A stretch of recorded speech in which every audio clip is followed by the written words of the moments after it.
This video is for a friend from New Zealand who asked about a quick release knot for his rifle as it's tied to his pack.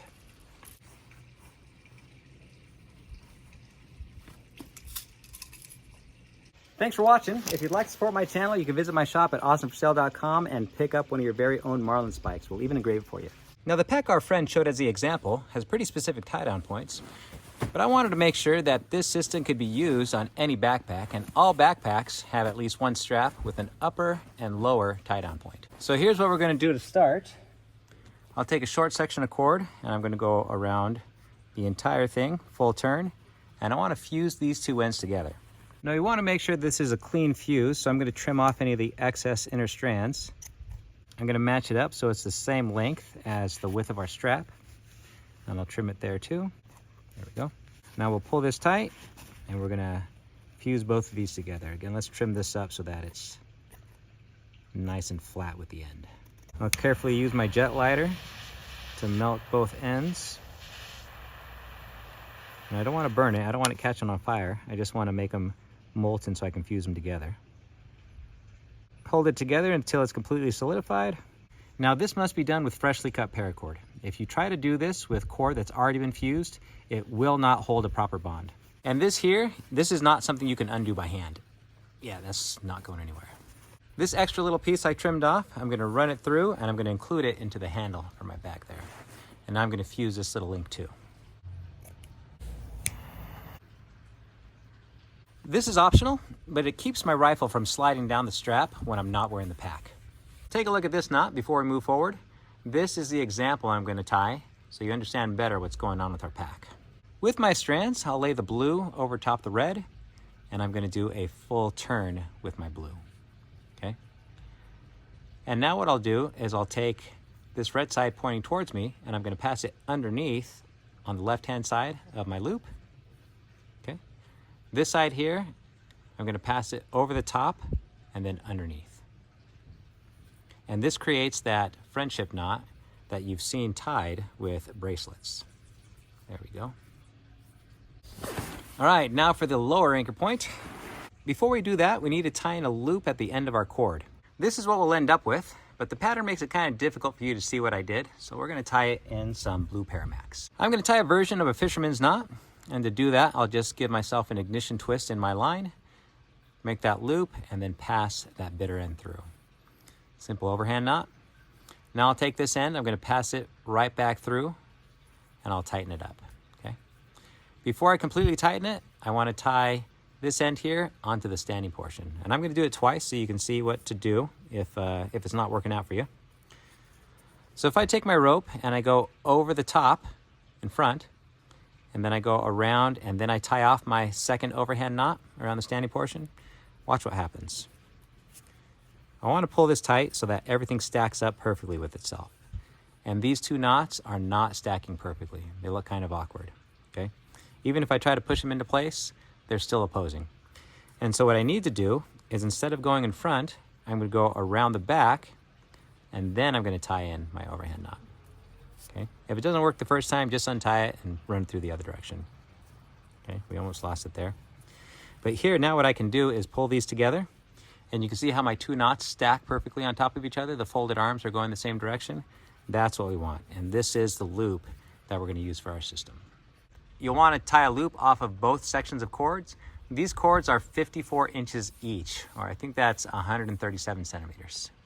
Now back to that friendship knot, I'm going to pull in a Z, or a Z if you're like my friend Lee from Canada. And this is going to be the basis of our knot here. What I'll do is I'll take my blue cord, I'm going to pass it on the back side, and I'm going to wrap it 1, 2, and 3 times, okay? Okay, now we need to do some threading. We have our loop here.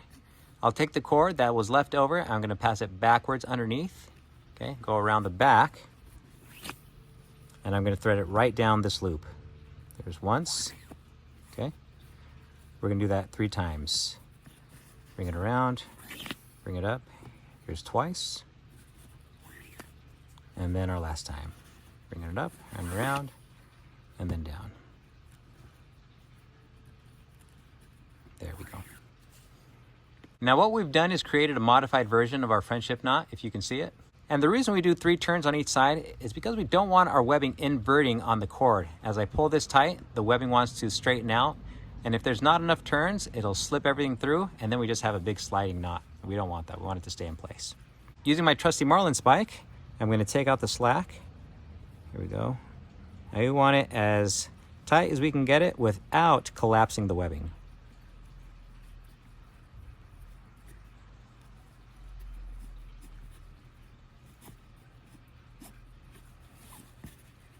There we go. Okay, that'll tighten up as we use it, but it is good to go for right now. Okay, I don't have a New Zealand style rifle, but I do have a Red Ryder BB gun, limited edition, be jealous. And I'm gonna take advantage of this portion here of the rifle. If you look at the pictures, he has the same profile. I'll lay it right on top and I'm gonna face it forward of the pack. My loop will go on top and I'll take the free end here. I'll go around the back and create a bite and then I'll thread it through that loop. Okay, there we go. We have our window here in our right hand. I'll take my cord down below, I'll bring it back up and I'll pass it through that window. Now I have 2 sides to my loop. I have the side that's gonna be the quick release, right here, quick release. And then I have the side that's gonna tension. Now I wanna pull on my tension side. And so I'll just pull this tight and I'll work it back and forth until I've removed all the slack out of this system here. There we go. Now we'll pull out this loop until it's just a little bit small. There we go, maybe 3/4 inch. Okay, so that's good down below. Now up above, the reason we tied these loops onto here is because we want the knot to tighten down on our loops. We don't want to crush our webbing around our shoulder. And so same thing, I'll throw this on top. I'll take my loop down below and I'll thread it through my 2 turns around my strap. I'll bring it around the barrel. There's my loop there. I'll pass it through my loop up top. And now I have my end that is down below and I'll pass it through. There we go.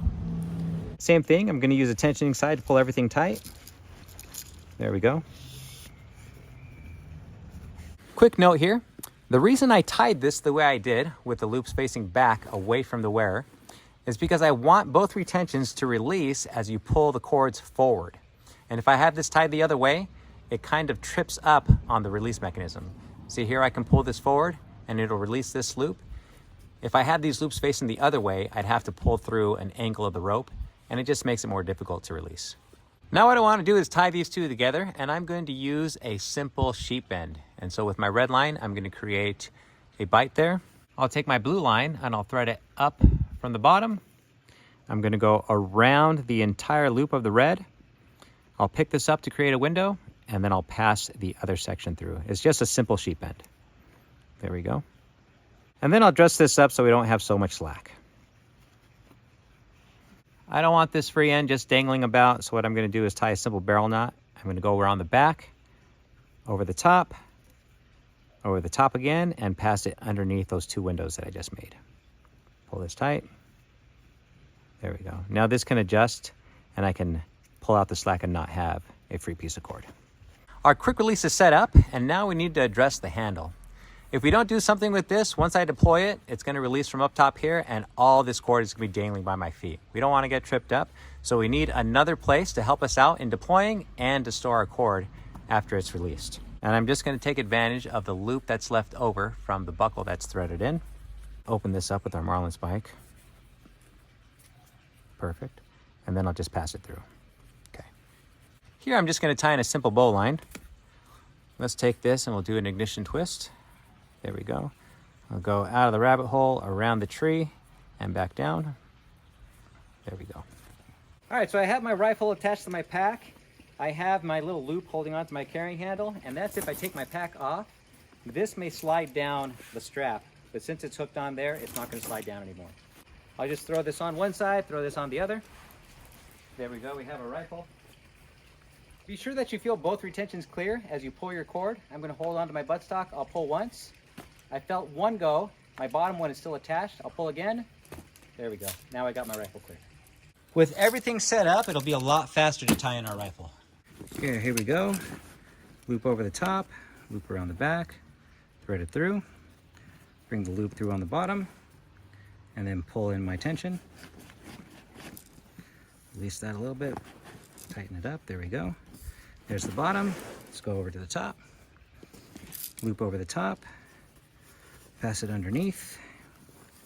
Same thing, I'll thread it through. And then this side will thread through the top. Then we'll pull it tight.